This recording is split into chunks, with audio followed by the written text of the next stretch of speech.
ভৌতিক গল্প। রাত্রের মাছ ধরার কান্না। গ্রামের পাশ দিয়ে বয়ে গেছে এক গভীর নদী। লোকেরা বলে এই নদীতে বহু বছর আগে এক জেলের নৌকা ডুবে গিয়েছিল, সে আর বাঁচেনি। তখন থেকেই নদীর ধারে রাতে গেলে নাকি অদ্ভুত কান্নার শব্দ শোনা যায়। কিন্তু এসব বিশ্বাস করত না সাদ্দাম। গরিবের সংসার, মাছ ধরেই তো চুলায় আগুন জ্বলে। তাই এক পূর্ণিমার রাতে সে বন্ধুদের নিয়ে নদীতে মাছ ধরতে গেল। চারদিকে ছিল ঘন অন্ধকার, কেবল পানির টলমল শব্দ আর ঝিঝি পোকার ডাক। হঠাৎ বাতাস থেমে গেল, নদীর পানি নিস্তব্ধ হয়ে উঠল। বন্ধুরা জাল ফেলতে শুরু করলো। ঠিক তখনই সাদ্দামের জালে ভয়ানক ভারী কিছু আটকালো।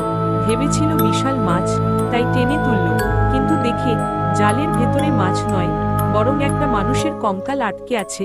কঙ্কালের চোখের ফাঁক দিয়ে নদীর পানি ঝরে পড়ছে, আর মনে হচ্ছে সে কাঁদছে। সাদ্দামের বুক কেঁপে উঠল। হঠাৎ কঙ্কালটা মুখ খুলে ফিসফিস করে বলল, আমার মাছকে নিলি, আমার নদীতে কেন এলি? বন্ধুরা ভয়ে ছুটে পালালো, কিন্তু সাদ্দাম স্থির হয়ে গেল। তার কানে ভেসে এলো ডুবে মারা যাওয়া জেলের করুণ কান্না।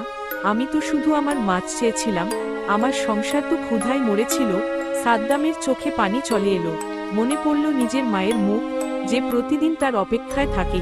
সেই রাতে সাদ্দাম আর মাছ ধরতে পারেনি। কেউ বলে সে নাকি জেলের আত্মাকে নদীতে ডুবে যেতে দেখেছে। আবার কেউ বলে এখনো গভীর রাতে নদীর ঘাটে কান্নার শব্দ ভেসে আসে, মাছ আমারে ফেরত দে, মাছ আমারে ফেরত দে।